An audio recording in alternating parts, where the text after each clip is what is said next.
Well, we all have different type of RV. Some have fifth wheel. We have Winnebago.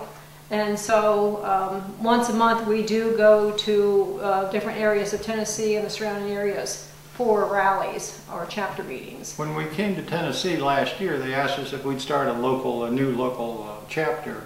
And so we started with just six people interested in starting a club for other RVers to come to, and we are now up to 44 coaches. So just 88 people. Which we've grown a lot in a year, but it's been a lot of fun. And that group wants to explore all of Tennessee, and we're doing it. And so we go to some different place in Tennessee every month.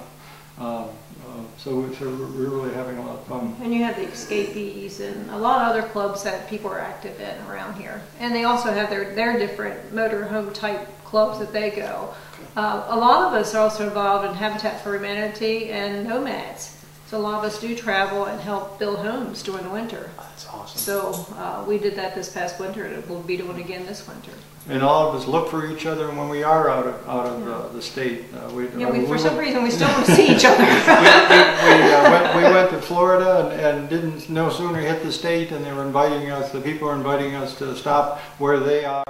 However, everybody started with the tent and then the pop-up. Well, we did start with the tent and the pop-up and the trailer, and then we went to a fifth wheel. Yeah. And then we got an Airstream. And then we bought a Winnebago. And then we stayed with Winnebago. When we went from gas to diesel, and we could probably have bought anything we had wanted at that time. Yeah. But we stayed with Winnebago because of the people. They were our extended family, and we were in California at the time. Yeah. And we went full time. We went full time for about a year and a half, a year and three quarters, almost 2 years. And that was fun, and enjoyed that. And we went cross country and went from California and hit 25 states, and ended up in Tennessee. Yeah, and people think, well, it's the right time to sell their house or not. But when we sold our house, they bought all my furniture inside and out. So we lived in the motorhome for 6 weeks, 6 months, waiting to retire. Yeah. So you can get in that motorhome and have a place to stay. I was the only person in the campground that got up in the morning and put on a three-piece suit. I mean, they said, "Who's the dude here?" or whatever.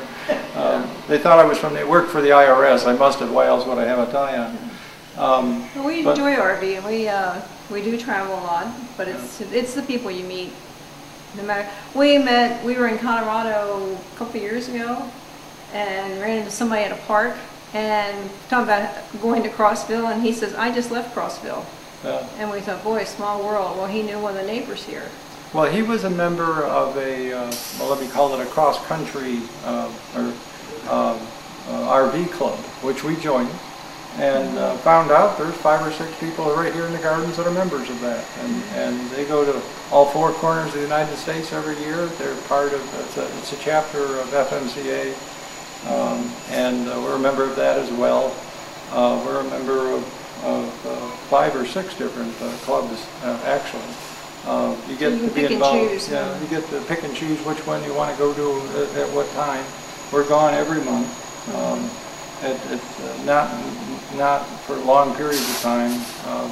We don't like to stay in one spot for any more than a couple of weeks, and we get antsy and want to visit somewhere else. So that's just our style, but it works out nice here because you have a home base and you come back and meet up with everybody here. Sometimes you come back and stay a day and go, let's go to Myrtle Beach.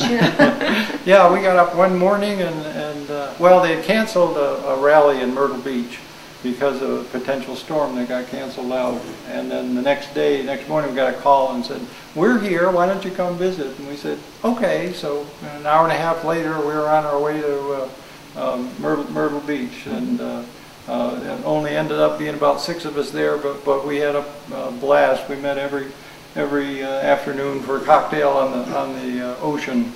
I like to call it group therapy and not happy hour. So this fits our lifestyle very well. Actually, people come visit us here.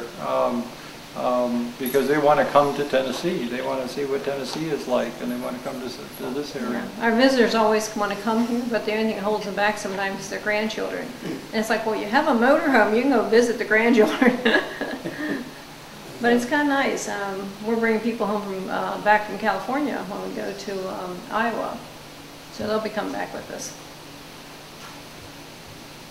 But we also enjoy coming. This winter we went to Florida. Next winter we're going to go to California. You never know which. This way you're not locked into a specific area or time, or of course when you're retired, I guess there is no time anymore. What day it is. Yeah. You know your days by your doctor's appointments. Yeah.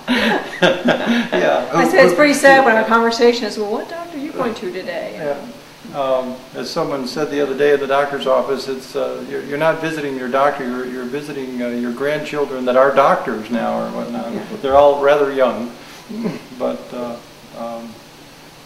that's another thing about Crossville. They have a great hospital, and there's a number of doctors that are available in the area, and a number of doctors even from the other larger areas that come to Crossville as part of their